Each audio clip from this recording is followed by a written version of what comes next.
Olá, meus irmãos, que a graça e a paz do Senhor Jesus Cristo esteja com todos vocês.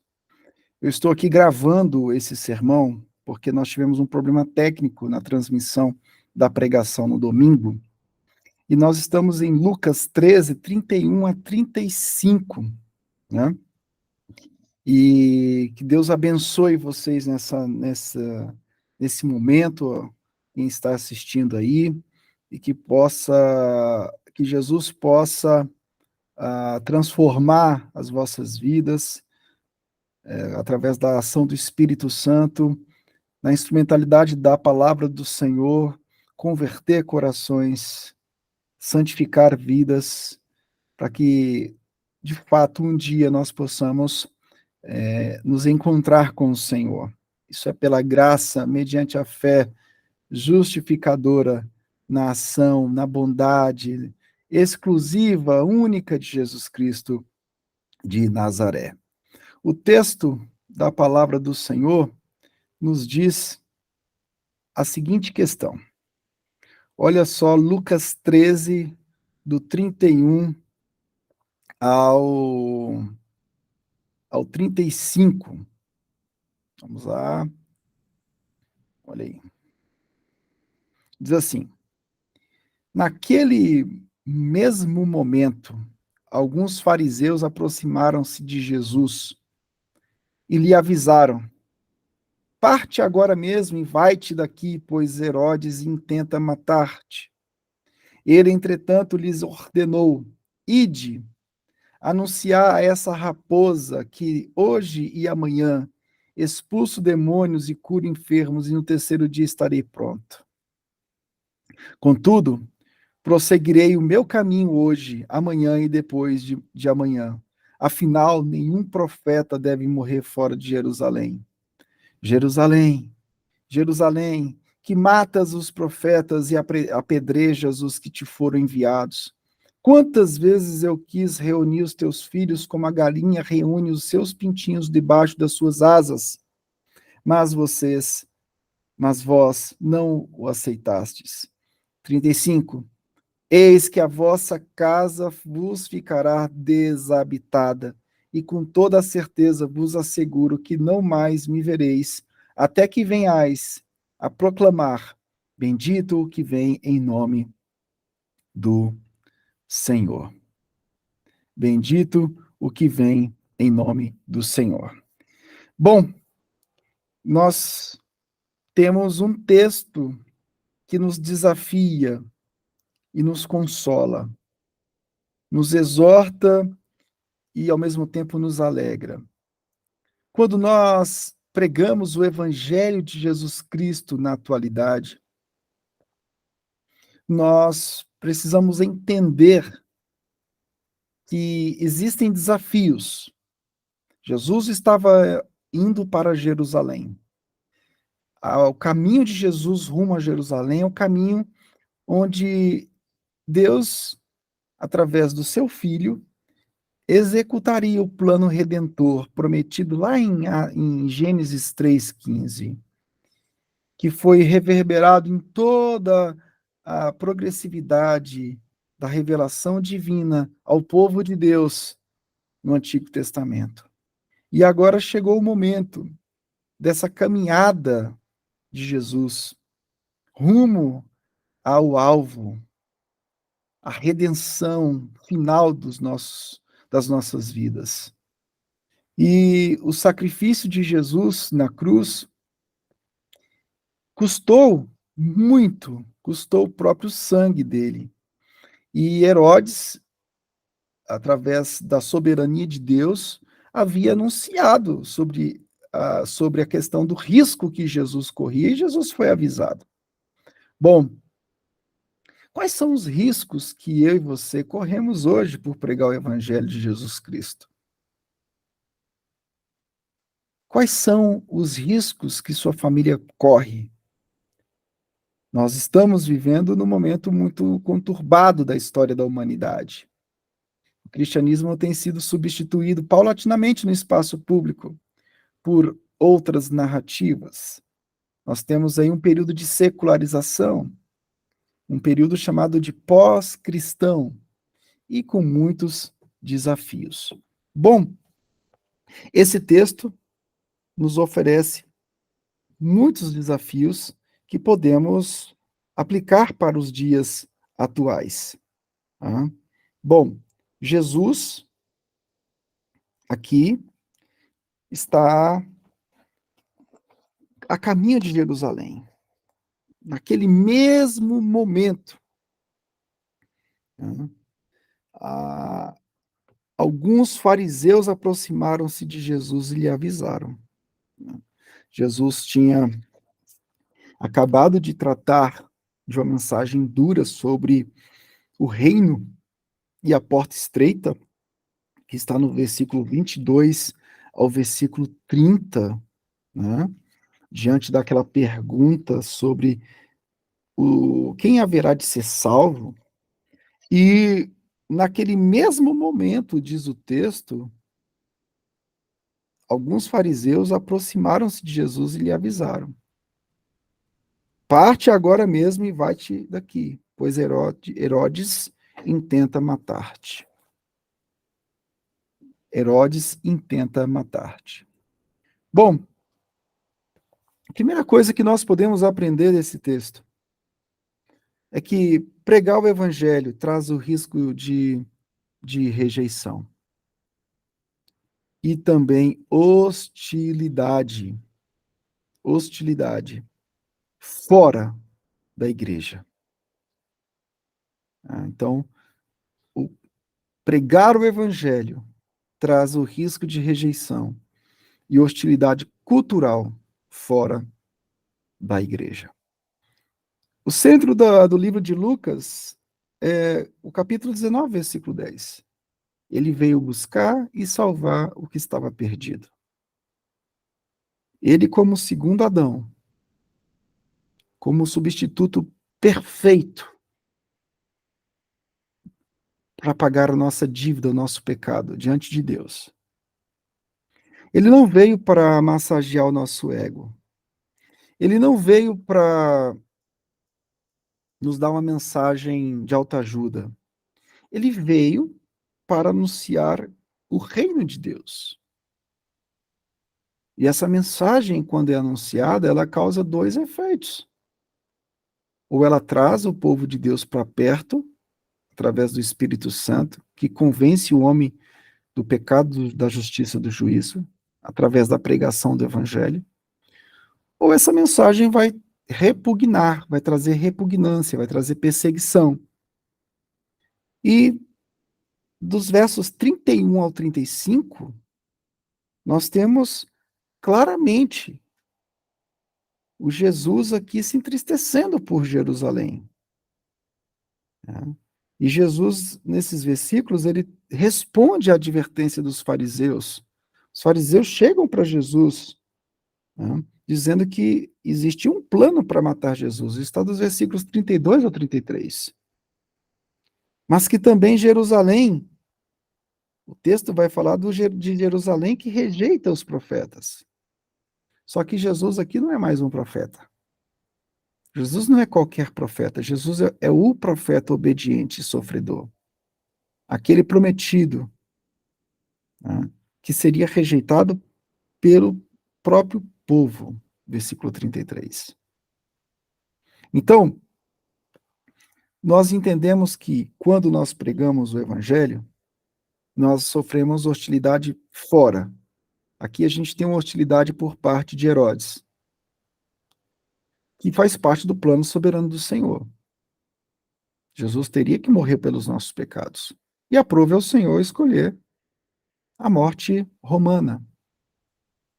Né? Então, a hostilidade por pregarmos o evangelho vai acontecer fora. Hoje a gente está vendo aí as questões de liberdade de expressão, que inclui a liberdade de expressão religiosa. Nós temos que estar preparados para que o evangelho seja anunciado mesmo em meio à perseguição. Então, fora da igreja, nós vamos sofrer hostilidade cultural. A secularização levou a sociedade para longe da influência cristã. Né? Em segundo lugar,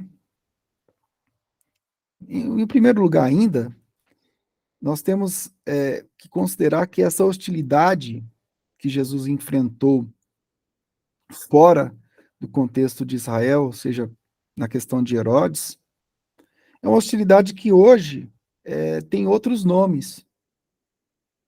Né? Hoje nós temos aí as consequências do marxismo cultural que perduram até hoje, que usa várias questões para dominar corações e mentes. A cultura que era influenciada pelo cristianismo, hoje é influenciada pelo marxismo cultural. Hoje há uma promessa de esperança, de alegria, de felicidade através de igualdade racial. Nós somos contra o racismo e temos que ser contra o racismo. Mas nós sabemos que não é a igualdade que vai trazer a felicidade. Nós temos aí 5 instituições, a vida social, política, educacional, religiosa e familiar, que são atacadas duramente. E a principal estratégia é destruir as famílias, com a base no cristianismo. Os marxistas culturais, eles tentam restringir toda influência cristã na sociedade. E eles vão dizer que essas restrições familiares baseadas no cristianismo são invenções da religião, a fim de manter o domínio do homem. Para os marxistas culturais, a crença em Deus e na Bíblia é fonte de opressão. Mulheres são vistas como oprimidas. As donas de casa são oprimidas. Então elas precisam vencer essa opressão, ganhar o mundo e entregar os seus filhos para uma educação estatal, para que as ideologias dominem, formem a consciência dessas crianças. E muitos pais abandonam seus filhos. É necessário que os pais, na atualidade, os pais cristãos, entendam que eles estão rumo à Nova Jerusalém. E nessa caminhada eles vão sofrer hostilidade cultural. É necessário que eles mantenham, pela graça do Senhor, com o auxílio poderoso da graça, a identidade. Assim como o povo de Israel, que vai para a Babilônia, que vai para o exílio, mas que pela graça do Senhor mantém a identidade lá na sinagoga, expondo a lei e os profetas, cantando os salmos, orando em todo o tempo. É necessário que hoje nós, como povo de Deus, tenhamos essa convicção. Tenhamos essa convicção. Em segundo lugar, essa hostilidade se dá dentro da igreja. Pregar a verdade do evangelho traz o risco de rejeição e hostilidade cultural dentro da igreja. Jesus foi rejeitado aqui, foi pelos próprios, foi pelos seus. Jesus teve rejeição. Então é dentro da igreja. As maiores lutas que eu já enfrentei, que labutam contra a pregação do evangelho, foram dentro da igreja. Pessoas que foram mal discipuladas em outros ministérios. Pessoas que, às vezes, têm uma falsa conversão, fizeram um falso batismo, passaram a vida inteira ouvindo outro evangelho, e de repente chegam aqui. Né? E nós oferecemos o evangelho. Muitas dessas pessoas, pela graça do Senhor, se tornam cristocêntricas, mas sempre tem um número que continua nas práticas antigas. O neopentecostalismo trouxe consequências terríveis, porque esse povo não prega o evangelho. Então, a hostilidade que nós enfrentamos por pregar o evangelho acontece dentro. Pregar internamente é um grande desafio. E o maior desafio é quando nós tratamos da autoridade bíblica, da suficiência das escrituras. Muitas pessoas não querem saber da autoridade bíblica. Muitas pessoas até dizem que a Bíblia é inerrante, ela não erra. Mas na hora de fundamentar a sua fé e a prática, elas continuam agindo como se a Bíblia fosse errante, como se a Bíblia não fosse autoridade e como se a Bíblia não fosse suficiente. A falta de base bíblica é muito forte, as pessoas não leem as escrituras, a influência cultural fica muito nítida na vida de muitas pessoas, a falta de conhecimento da própria palavra, da verdade, a falta de conhecimento de pressupostos contrários à verdade, a adesão aos pressupostos humanistas. Muitos estão construindo suas casas sobre um monte de areia. É necessário ler, irmãos, estudar, meditar, se submeter ao ensino, dedicação no ensino que a igreja oferece. É muito importante isso. Terceiro lugar, pregar a verdade do evangelho traz o risco de morte e perseguição religiosa no mundo vitimista. Jesus aqui deixou claro que diante da ameaça de morte, ele ordena, pode anunciar essa raposa, né? Essa raposa aqui, Jesus está querendo mostrar aqui um homem astuto, caso de Herodes, que hoje, amanhã, vou continuar meu ministério, expulsando demônios, curando enfermos, e no terceiro dia estarei pronto. Então, nós temos aqui um Cristo Jesus que continuou. E nós precisamos continuar, mesmo com os avisos que nós vamos receber, assim como os fariseus avisaram a Jesus que Herodes planejava matá-lo, né? Nós precisamos, nós precisamos compreender que hoje existem outros Herodes, existem outros Herodes. E mal sabia Herodes e mal sabem os Herodes de hoje que o que nos aguarda é algo muito maior e algo que eles não vão ter, eles não vão possuir uma eternidade ao lado do Senhor. Os Herodes de hoje é o mundo vitimista. A perseguição religiosa, a perseguição no espaço público é de um mundo vitimista, fruto da própria queda de Adão. O vitimismo diz o seguinte: poxa, nós nos livramos da influência cristã na sociedade. Agora nós temos uma sociedade justa, que deve ser livre da pobreza, da supremacia do homem sobre a mulher. Então, a igualdade, os princípios lá da Revolução Francesa se tornaram uma nova religião. E a estratégia dessa nova religião é nos acurralar de tal forma que a gente sinta vergonha de defender a nossa fé. Randall Robinson vai dizer que nós estamos jogando no terreno do inimigo, literalmente jogando no terreno do inimigo. Em quarto lugar, pregar a verdade do evangelho no contexto destrutivo de narrativas baseadas no eu. Jesus mandou anunciar para aquela raposa, ele estava se referindo a Herodes. Aqui Jesus está falando de uma pessoa destrutiva, ardilosa. Jesus está dizendo, olha, eu vou continuar, hoje, amanhã, no terceiro dia, eu vou perseguir, eu vou, na minha carne, o plano de Deus vai ser executado. A redenção vai acontecer. Jesus, ele não se intimidou com a verdade. Por isso que ele é o nosso Senhor. Ele é o nosso Salvador.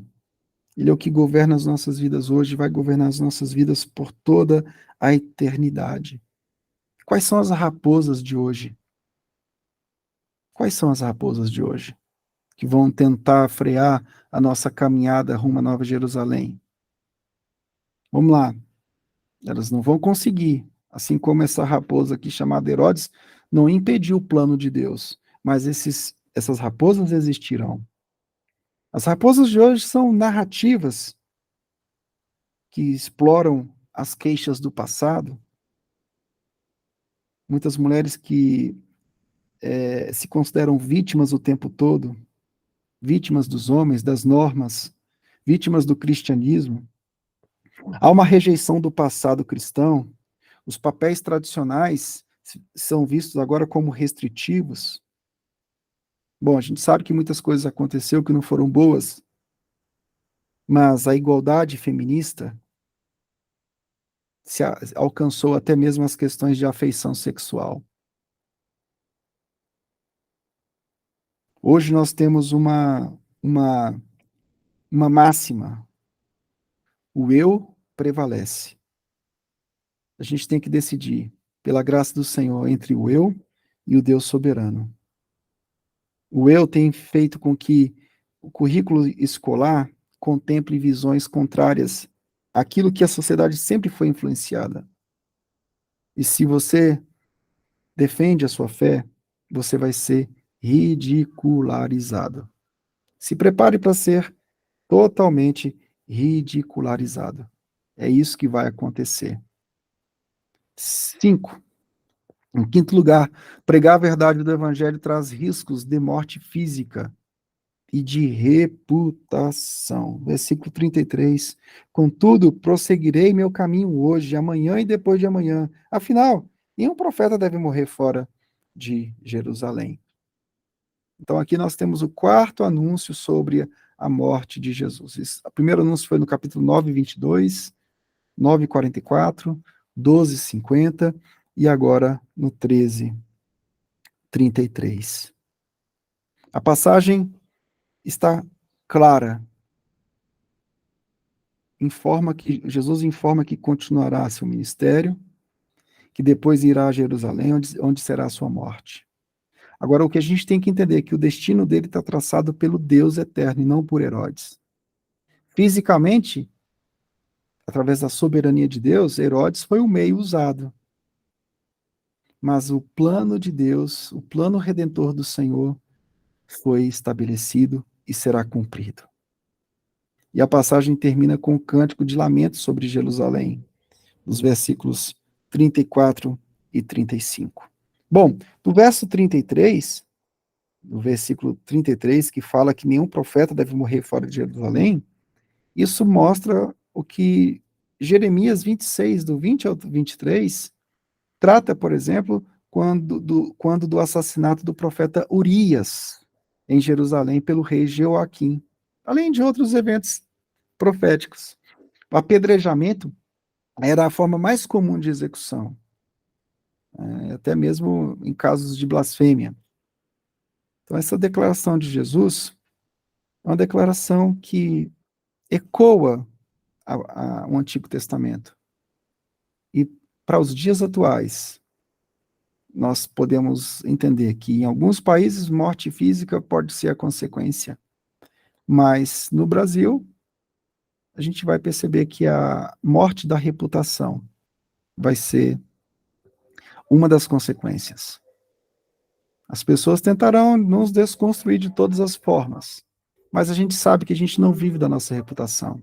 A gente vive do poder do evangelho, porque a nossa reputação é como trapo de imundícia. A nossa justiça própria é como trapo de imundícia. Então nós precisamos ficar firmes pela graça que o Senhor tem nos dado e entender quais são os problemas daquela época e quais são os problemas de hoje. Trazendo o texto para hoje, nós vamos entender que hoje nós seremos vítimas, sim. Tentarão de todas as formas calar nossa boca. É necessário, diante de tudo isso, ter um bom testemunho para com os de fora. É o que nos diz a palavra do Senhor.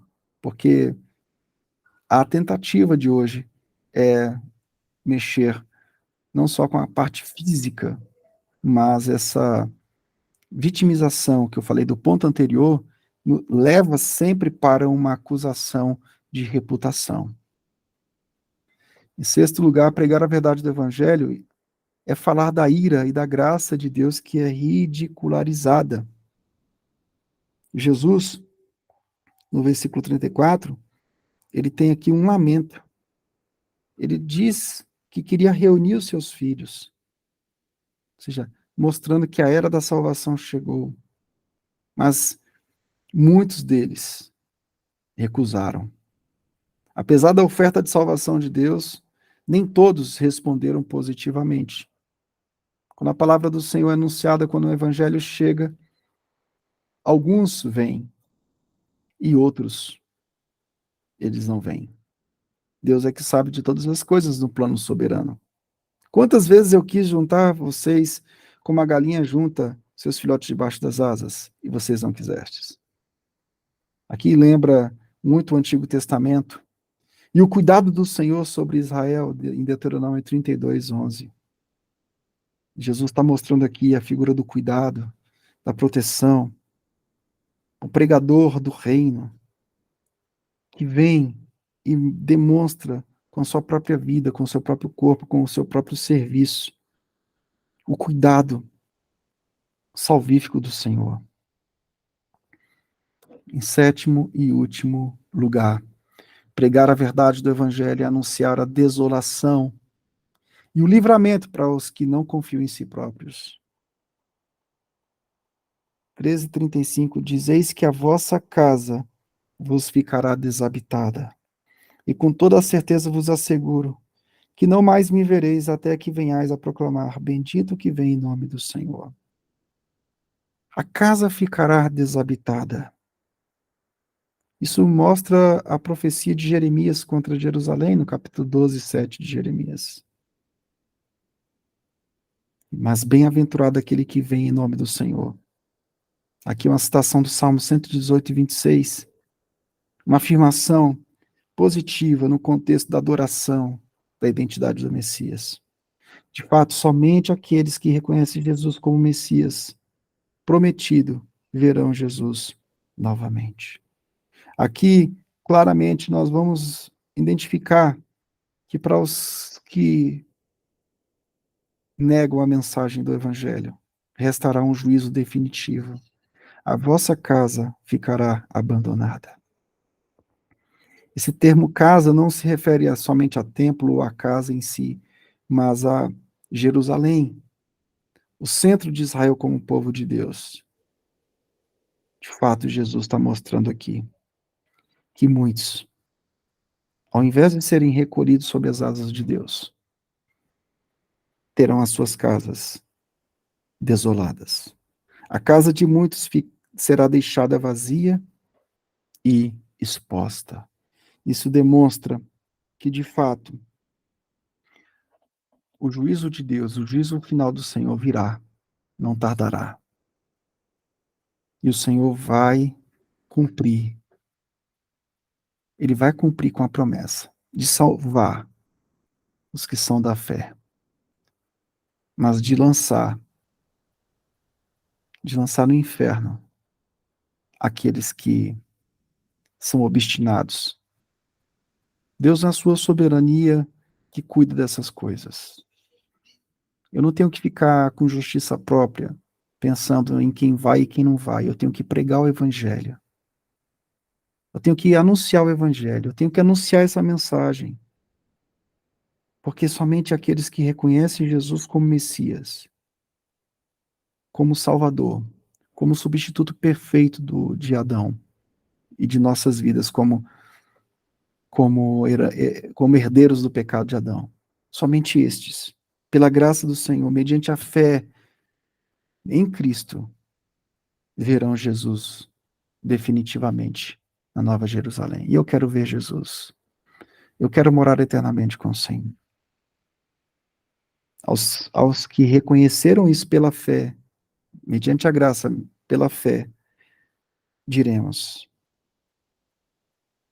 que a graça do Senhor nos ajude dia após dia a não nos curvarmos diante do sistema desse mundo, que a apatia, que a frieza não faça parte das nossas vidas, e que uma confissão verdadeira de conversão seja evidente nas nossas vidas.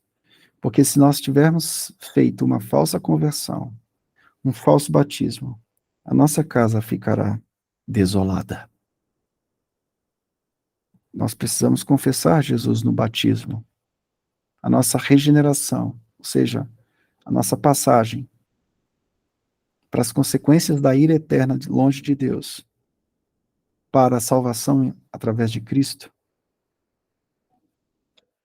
é o que nós precisamos para não ficarmos desolados. E essa desolação é por toda a eternidade.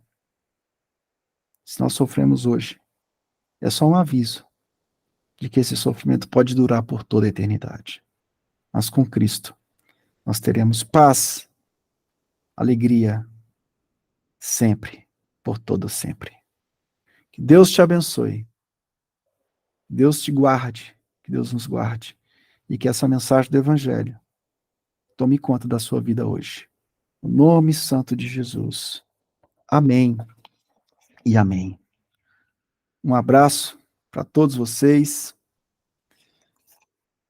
A Igreja Batista Reformada de Brasília está na QS5, Rua 100, Lote 4, Águas Claras, DF, Distrito Federal.